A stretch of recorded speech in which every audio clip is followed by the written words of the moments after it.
know, or most of you know, he was a security guard for us last year on this campus, and now he is the psychology guru teacher on that. And so thanks for being with us and sharing some of your insights and that. And so right now, really what we'd like you to do is if you could share with us some simple ways that you take time to meet your students and develop that relationship that you have with students.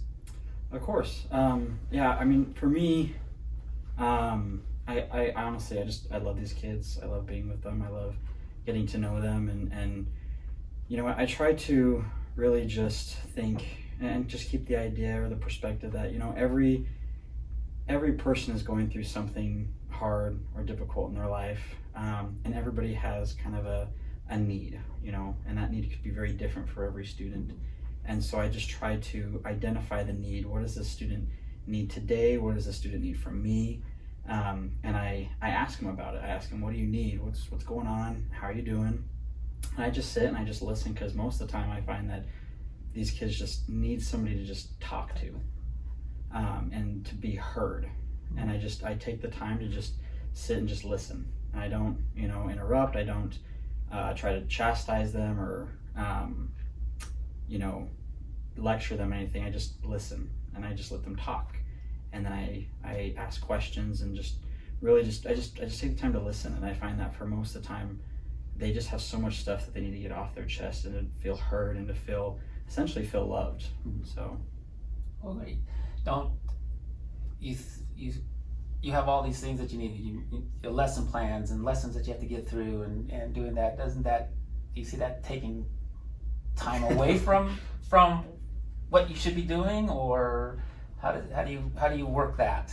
Well, I mean, it's I mean, as a first year teacher, I'm sure I'm learning that I basically live here. A lot of long weekends. But I love what I do, and so to me it's not work, it's very enjoyable. And you know, I place the students' needs come first. You can't teach a student that is struggling emotionally and mentally and having difficulty at home. You know, if their mind is somewhere else, it doesn't matter. I found how good or amazing or interactive my lesson is. If they're not there, they can't be taught. And so I try to find that student, find that need, and help them through that and first. So I think you find that developing that relationship and taking care of that really then opens up when you're teaching, and opens up their minds and their ability to grasp those things. So taking that time really you find is beneficial. I see it as an investment. If I take the time to get to know the student and to let them know that I genuinely love and care about them, I then have no behavior issues with that student at all.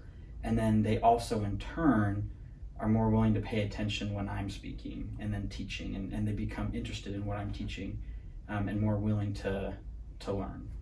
Well, great. Well, thank you so much, Mr. Stock, for stopping in and sharing some insight and that with us. And we appreciate your time and appreciate what you're doing for the students here. Thank you.